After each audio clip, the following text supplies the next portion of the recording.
Magandang tanghali mga kabay. So meron po akong approved repair dito mga kabay. 39118 letter B. Ang model nito mga kabay, DWD024. 1/2 capacity ng DeWalt. Ito po yung may variable, may reverse, may hammer. Ayan. So ang papalitan natin mga kabay, chuck, carbon brass, tsaka field coil mga kabay. Ito. At yung kanyang cord protector. So tara mga kabay, samahan nyo ako. Kakabit natin. So yan mga kabay, nakalas ko na po yung screw. So bubuksan na po natin. Matigas. So unahin natin yung chuck mga kabay. Papalit tayo ng chuck. So ito mga kabay, pagkalas nito, iipitin lang to sa gato. Pero babalutin nyo po ng basahan para hindi po masira yung gear. Ayan. So unahin natin yung chuck kasi medyo matigas ito. Ayan. Bali iipit ko lang sa gato mga kabay. So ayan mga kabay, nakalas ko na po yung kanyang chuck. Ayan po. So ayan, wala naman pong tama yung gear. Inipit ko lang sa gato mga kabay, tsaka inikot.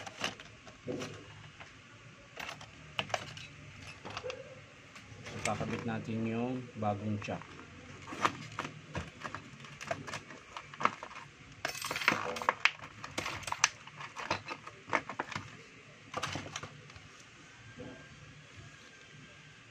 So mga kabay, ganyan lang po magkabit.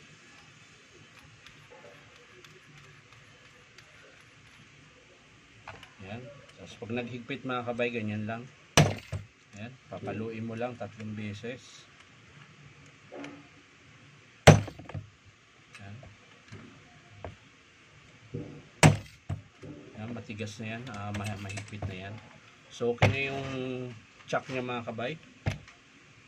Next nating ikabit yung field coil mga kabay.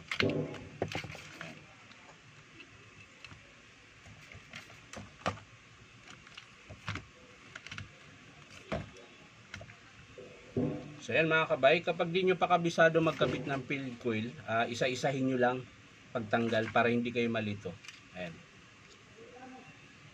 So 4 na wire lang po yan. Ayan. Etong dalawang itim. Dalawang itim. Etong itim tsaka puti, ayan. Ayan. Papunta po yan sa switch. Ito naman papunta pa rin sa switch pero nakalagay siya sa reverse forward. Ito. Yung dalawang to. So lagi lang naman yan, ayan. So ito yung partner niya magkabay.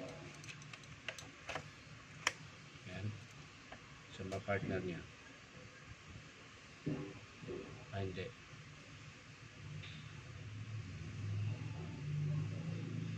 Ito isa. Ito. So ito yung lagi magka-partner. Ayan, gumagana sa tester. So ito. Tsaka ito. So kukuha lang kayo ng tagi-isa dito mga kabay. Ayan. Isa dito sa kabilang linya. Isa rin sa kabilang linya. Ayan. Para hindi po siya mag-short. Tapos sa pagkabit, ayan, isa-isahin nyo lang. Gamit lang kayo ng matulis na pangsundot.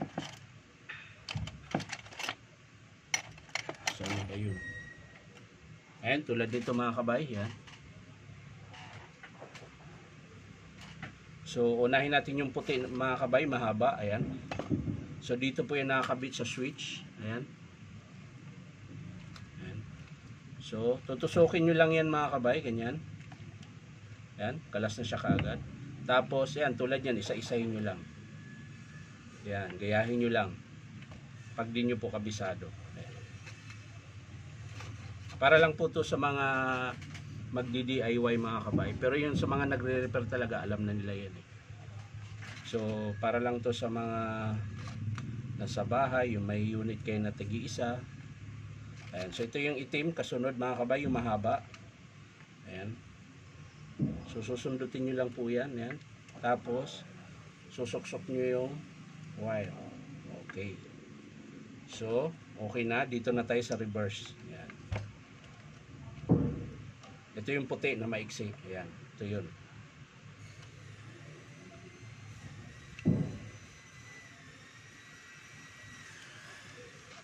Ayan. Tapos sa kabilang switch din. Sa reverse pa rin. Ayan. Ito naman yung itim. So yan na mga kabay. Nakalas ko na yung field coil. Isa-isa. Ito po yung sunog mga kabay. So yung pagkabit, ayan na po yung forma niya mga kabay. Ayan. Kung mapapansin nyo, yung isang puti tsaka isang black na hindi gaano mahaba ay papunta po siya sa reverse forward. Tapos yung dalawang mahaba naman na black tsaka puti, papunta po yan doon sa switch ng supply ng kuryente. Ayan. Dito po siya kumukuha. Ayan, yung dalawa. So lagi lang niya iisipin, pag sa reverse forward, lagi pong magkalihis lagi yan. Isang field coil, isang carbon brass, isang field coil, isang carbon brass. Yan, ganun po lagi yan. So yan lang mga kabayan. So kakabit na natin. Okay na yung field coil mga kabay. So kakabit na natin to. Ayan. Tanggalin muna natin yung kakabit pala natin yung kanyang cord protector ito mga kabay. So itong cord protector na ito mga kabay, pang grinder talaga ito. Wala, hindi siya pang drill, pero po pwede po siya. Wala lang kasing stock ng pang drill eh. Ayan, may lagayan ng susi yung pang drill. Ito pang grinder, pero pwede rin siya.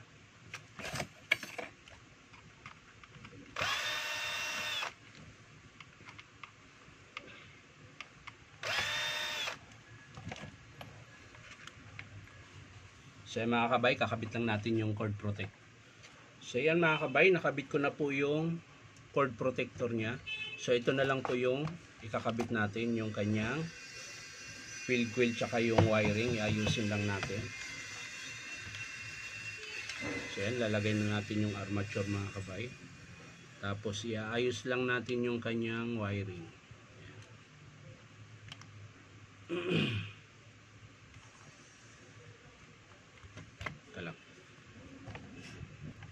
So yan mga kabay, lalagay na natin yung armature.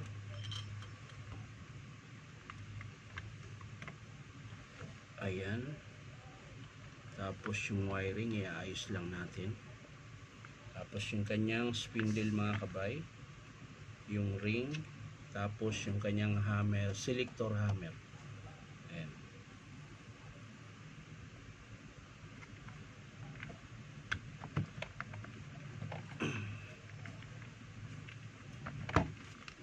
Yun.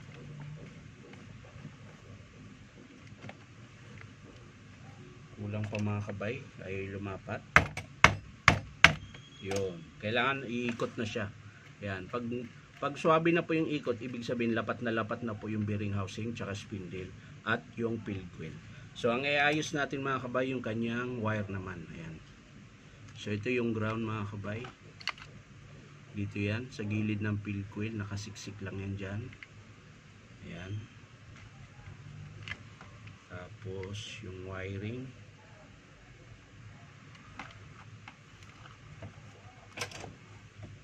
Ito yung puti, hindi pa pala napasok. Ayan. Kailangan nakaayos para hindi siya maipit. Kasi minsan dyan nagsushort mga kabay. Kailangan yung pangsundot nyo, kailangan mapurol, wag matalas. Para hindi po masugatan yung balat ng wire. Ayan. Tulad nito, mapurol po yung dulo nito eh. Kaya ito yung ginagamit ko pang sundot ng wire.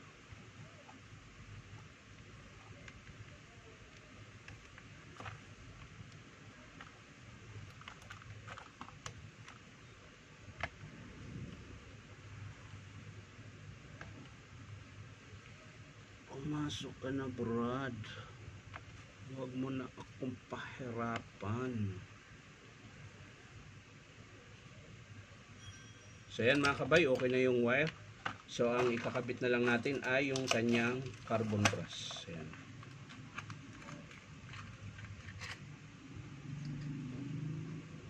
So Oh, mali yung carbon mga kabay. Teka lang. So ito yung carbon niya mga kabay. Ayan. Yun po yung carbon ng 024. So ang part number nito mga kabay, may nagtatanong sa akin. Babanggitin ko na lang dahil maliit. Ayan.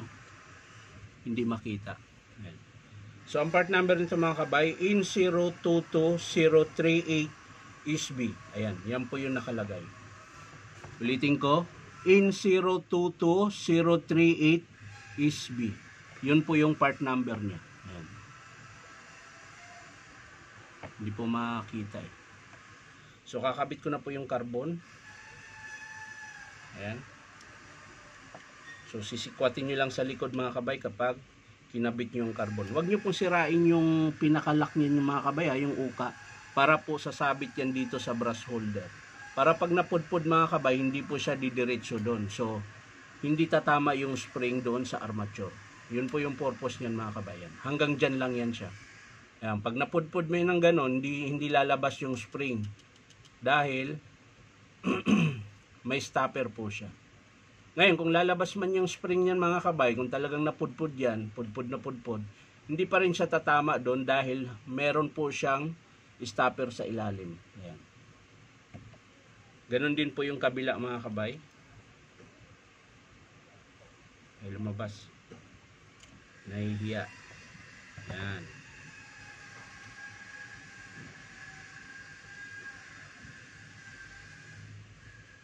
Yun. So yan mga kabay, bago na yung carbon lahat. So sasalpak na po natin ito.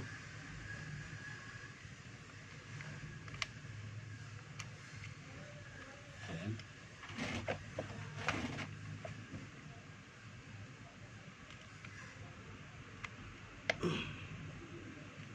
Ayan, ganun din gagawin nyo mga kabay. Yung wire, iipit nyo po dun sa kanyang lagayan talaga. Para hindi po siya didikit kung saan saan. Ayan, nakatusok lang po yan. Pati yung kabila mga kabay, ganun din po. Ayan.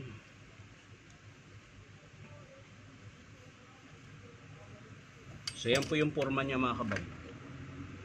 Ayan. So sasara natin mga kabay. Pero bago natin isara mga kabay, testing muna natin. Baka mamaya hindi gumana. Ayan, sasaksak lang natin.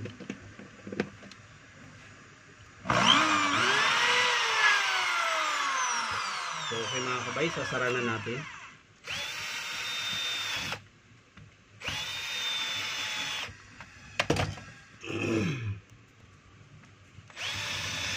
So ayan mga kabay, nakasara na. Testing natin.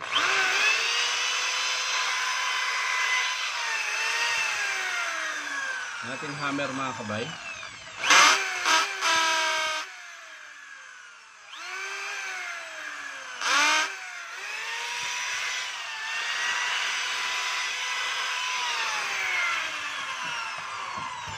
So ayan mga kabay, okay na po yung pinalitan natin. Field coil, carbon brush, tsaka yung kanyang chuck at yung kanyang cord protector na napunit. So yan lang mga kabay, maraming salamat sa panunood at pa-like and share na rin po. At syempre po, baka naman po pwedeng subscribe niyo po aking YouTube account na Inom Tabay. So maraming salamat mga kabay. Bye-bye.